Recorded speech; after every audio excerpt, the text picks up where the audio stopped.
So one of my all-time favourite hymns is When I Survey the Wondrous Cross. What this hymn does in a really emotive and passionate way is hold in balance the physical suffering of Jesus as a human, the eternal nature of Jesus in that moment, the purpose and reason why Jesus actually came to suffer on the cross in that way, and how we enter the story, so how we become part of that crucifixion narrative and what it means for us today, and also the character of Jesus. Who does Jesus reveal about God because of his actions on the cross?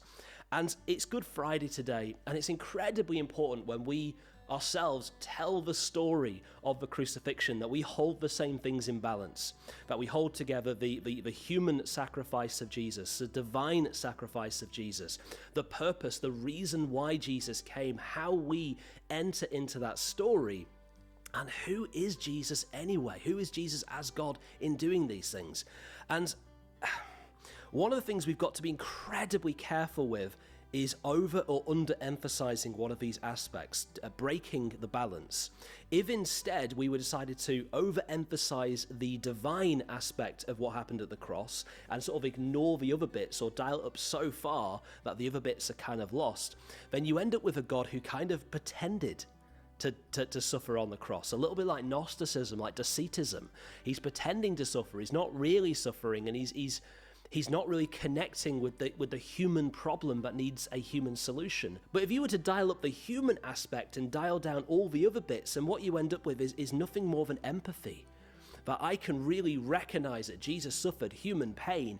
I know what it's like to suffer human pain. Wow, he must really love me. And all that's really important, but you lose the effectual reason why he did it. You lose the eternal aspect of paying for souls. You lose how we enter into the story beyond just empathy. It's incredibly important. It's incredibly important that we hold in balance the emphases that the Gospels themselves put on the crucifixion story.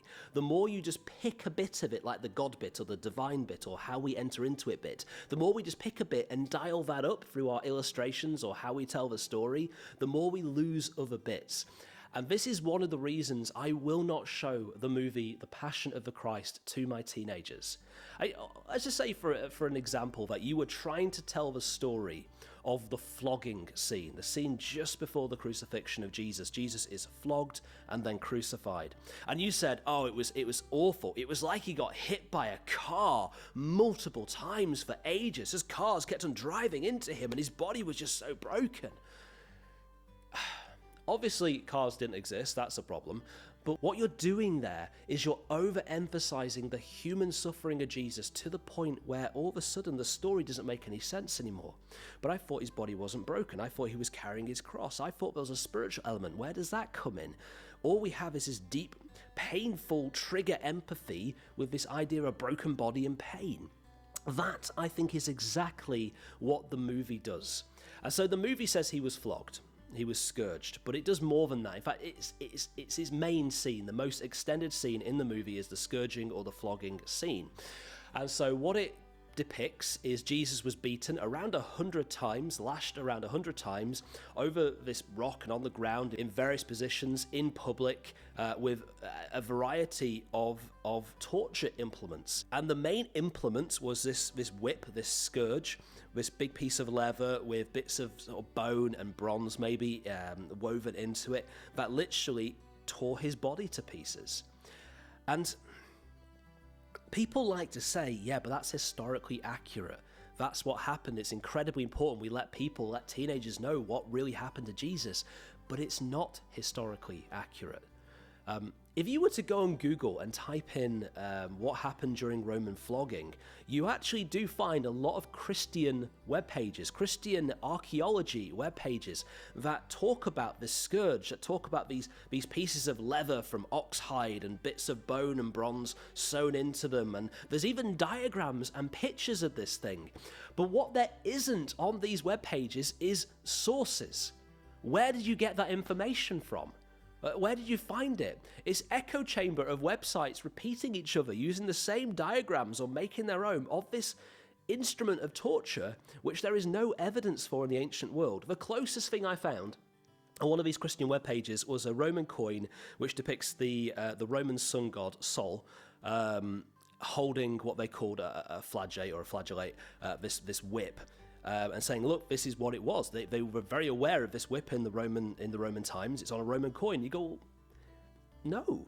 That was a whip, sure, but that whip was used to drive his horses. That's the Roman mythos. And nothing to do with torture or whipping slaves or people or criminals with it. And the version of the whip that we have comes from 15th century art. It wasn't until the 15th or even the 16th century where we started to speculate on what this implement could have looked like that they whipped Jesus with. And for centuries before that, we never did that. It's a new thing. We've got this image from medieval art. We haven't got it from history. The closest thing that I could find was something called the plumate or the plum date. I can't remember exactly what it's called. I think it's the plumate, and it is a ceremonial whip, something like a cat o' nine tails. It's about this big, and it was held by pagan priests about 400 years after these events in Palestine. It's the closest thing I can find. This scourge, this weapon, just did not exist. And the closest thing we have in the Bible to it is Jesus makes a whip, which you could call a scourge, a flagellate. The word would mean whip. All the words really just mean whip, that he used to drive the money changers out of the temple with. The only implements, the only weapons we know that are used on Jesus is the reed or the staff, which appears in Mark 15 and Matthew 27, that happened after this. And so this version of events, let's just take the weapon away. Let's just say he was flogged using reeds. Over 100 times in various positions publicly in this prolonged time period was still not what Romans did. That's not Roman flogging. Roman flogging was a beating, and I'm not going to dial down the physical pain that's involved with a Roman beating by Roman soldiers, but it wasn't what the movie said. The movie has dialed it up to 11. The main scene in The Passion of the Christ, which isn't really the crucifixion, it's this one, not only doesn't give us a reason why he went through that, but it's almost completely fictitious. From how long he was there, for what they did and what they used, it's made up. And we've got to be incredibly careful that we tell the story as the Bible tells it. There's 3 verses. It says he was flogged and then he was crucified. The emphasis is on the crucifixion. That's where you want to talk about pain and separation. And so, I mean, there's other problems with the film, their hair, the beards, how they speak, the way they use Aramaic clothes, and not to mention that weird sort of 50-year-old anthropomorphized baby Satan, just incredibly creepy. There's all kinds of problems with it, but if the main reason we are getting young people to watch it is to show them the reality of the physical suffering Jesus went through, we need to be aware that 1, it's not based in history, it's not based in any sources that we have, that flogging scene particularly, and 2, it's dialing up the human suffering to the point where everything else about Jesus diminishes and disappears. 3, it's reversing the focus of the gospel, which really is on his mission and purpose, not the fact that he suffered as a human. And 4, it never gives us any reason why he went through it. Now, there's another reason I won't show it in youth groups either, and that is I just think it's irresponsible. It's irresponsible to the biblical narratives. I think we've done that. The Bible doesn't say that's what happened. Roman history doesn't say that's what happened. Even the very weapon they're using never existed at those times. But it's irresponsible, I think, for my youth group. Now, bear in mind, in the UK, it would actually be illegal to show it, because it's an 18-rated film. Entertainment Weekly called it the most controversial film of all time because of its depictions of violence, blood, and gore. They put it ahead of A Clockwork Orange, which is a film for which the phrase ultra-violent was invented. It's an incredibly visceral film that has an 18 rating for a reason. And if you show it at a youth group with under 18s, you are breaking the law. You need a good reason to do that.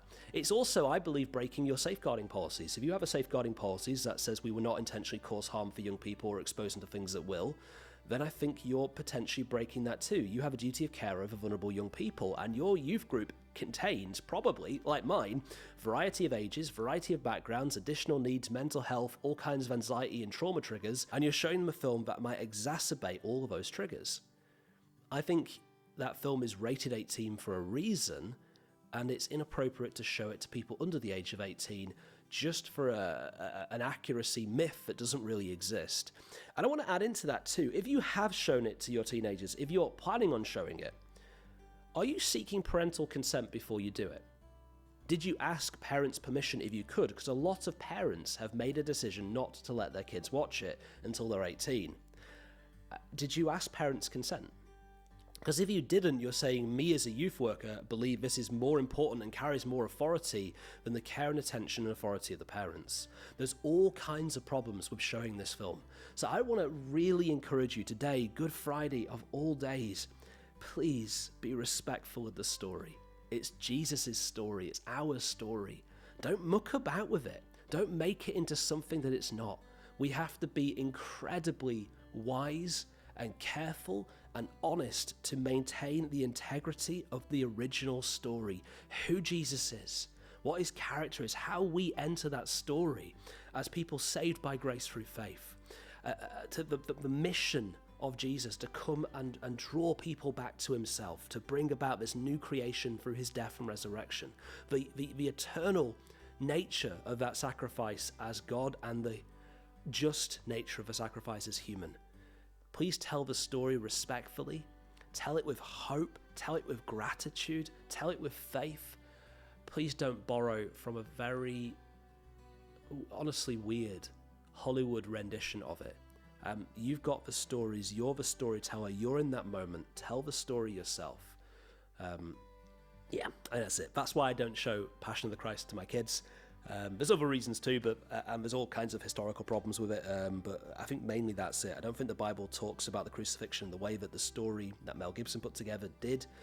It's not backed up by Roman sources. I'm just waffling now, but please be careful and share the story of Jesus from the Bible yourself. Tell the story well, tell it gracefully, tell it with gratitude, tell it with love, tell it with integrity. Thanks.